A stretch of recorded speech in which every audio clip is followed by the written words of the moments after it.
Hi, and welcome to module number 11, which I'm re-recording in 2023 as the 2020 version left something to be desired. So in module number 10, we were looking at rates of growth of functions. And in this module number 11, we're going to formalize that into notions of complexity. Now, a few modules ago, earlier in the course, we were talking about information complexity, meaning how many bits does it require to represent some data, or perhaps what's the probability for that data. Here it's a different type of complexity. It's the rate of growth of functions. And these functions are representing resource consumption.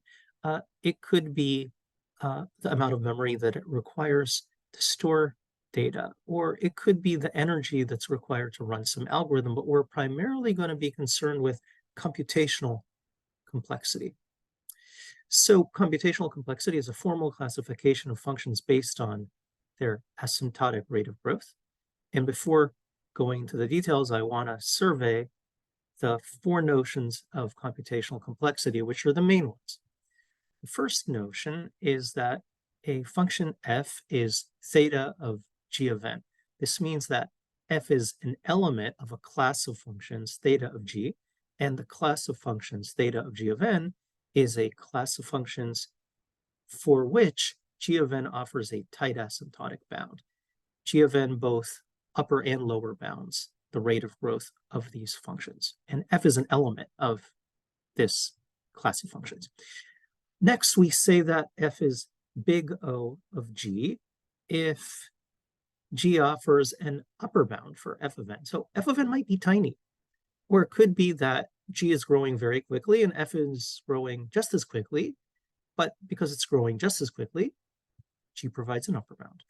Next, f is omega of g if g only provides a lower bound for f of n. And finally, we say that f is little o of g if f of n vanishes relative to g of n as n increases.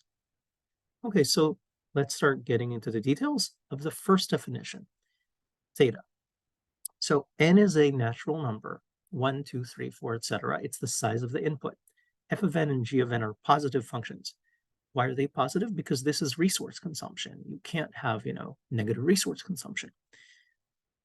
Informally, what we're defining here is a class, theta of g of n, a class that depends on g of n.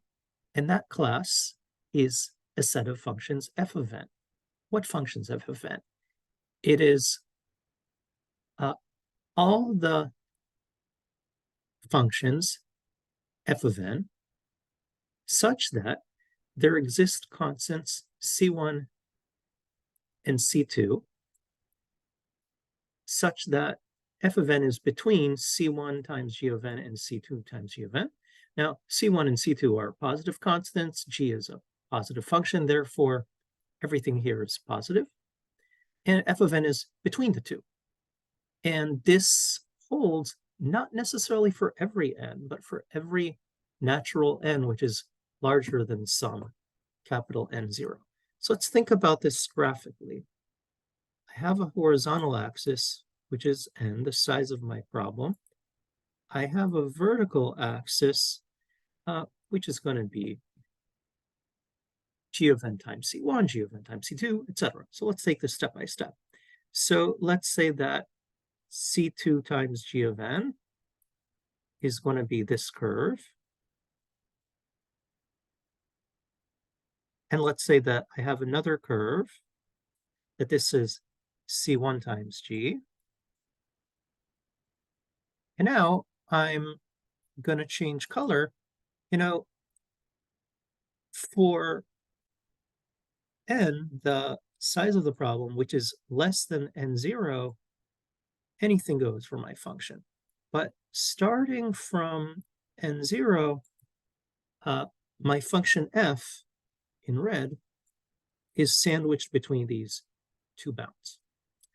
So again, we're saying that f, the function f of n, is an element of the class of functions theta of g of n if f of n grows just as fast as g of n, upper and lower bounded. And the main idea is that we can ignore the lower order terms here. So here's an example. Let's show formally that n squared minus 3n is theta of n squared, meaning that n squared minus 3n is an element of the set of functions n squared. Okay, so let's work through this step by step. We need to find C1, C2, and N0 that satisfy some conditions. So we need C1,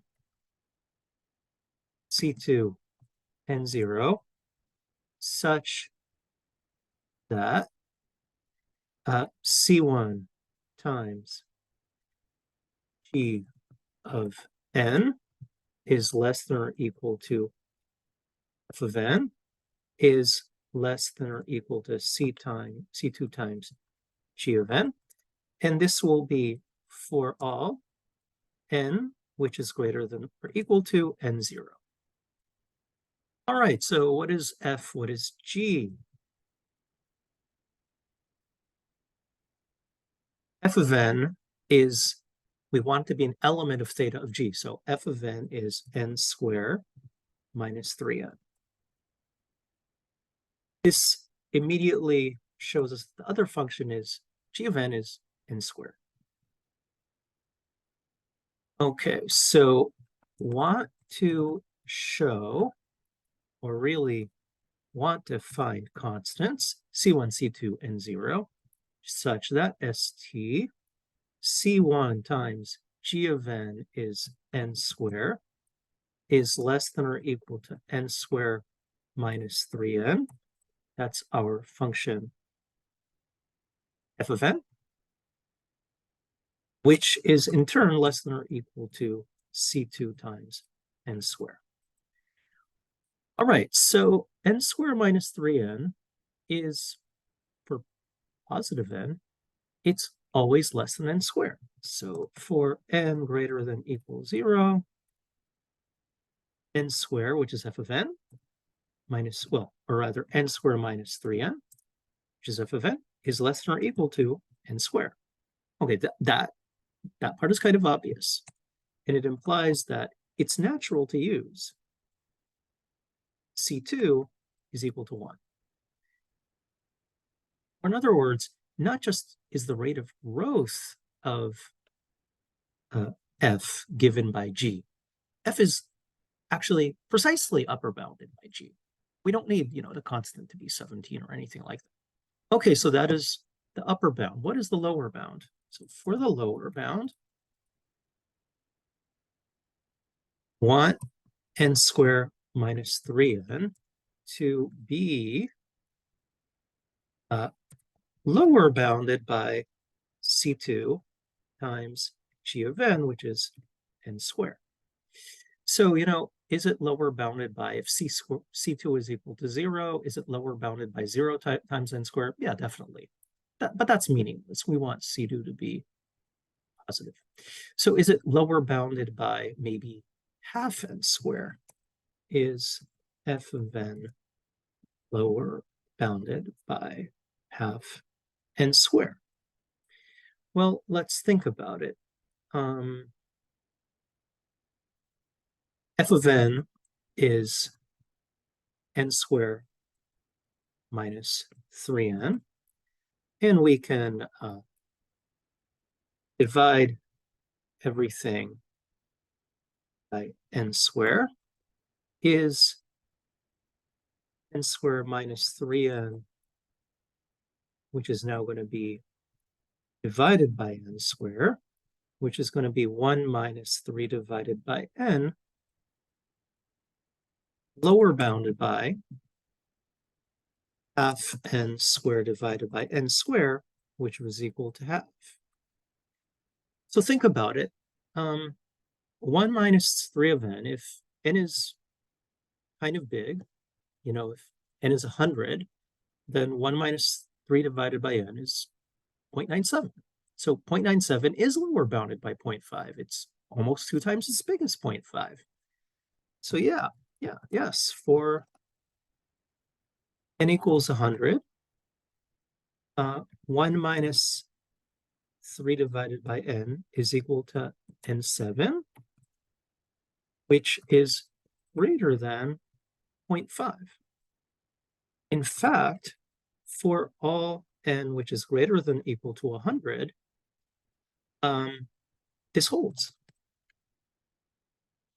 So we can choose C1 is equal to half. And for C1 is equal to half, for n which is greater than 100, 1 minus 3 divided by n is greater than or equal to C1. So overall, we have C1 is equal to half, C2 is equal to 1, N0, well, earlier we said that we're always, for all positive lowercase n, we're always less than or equal to n squared, and so, we needed any n0 which is bigger than 0 is fine. And after that, we talked about 100, so let's just take n0 equals 100. So for every half, 1, and 100, indeed, we have that C1 times n squared is less than or equal to n squared minus 3n, which is less than or equal to C2 times n squared. And this is for all n which is greater than or equal to n0. Okay, great. We've shown it. Can we do better? Can we do better? Well, can C2 be smaller? So we're currently using C2 is equal to 1. We know that dividing by n squared, we have our function is 1 minus 3 divided by n. So as we increase n, our function is going to be like super close to 1. So no, we cannot, not for C2. What about C1? C1 can be made as close as we want to 1, as long as we're looking at a large n0. C1 could be increased as long as n0 is large. So, for example, e.g., for n0, which we're using 100, C1 can be 0.97. What about n0? If we are opting for C1 equal to half,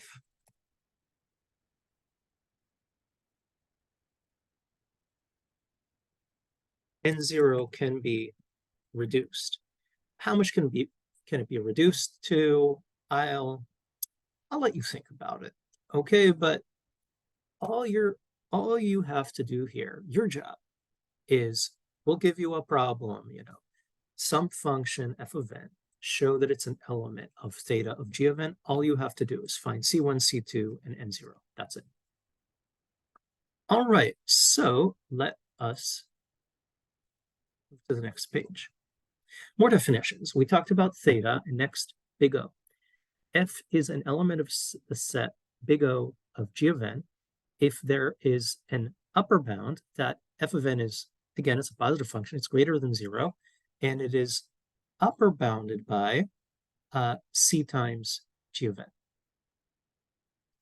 So that's big O. We only have an asymptotic upper bound. And what about omega? F is an element of omega of g of n. Again, f of n is, of course, upper bounded by 0.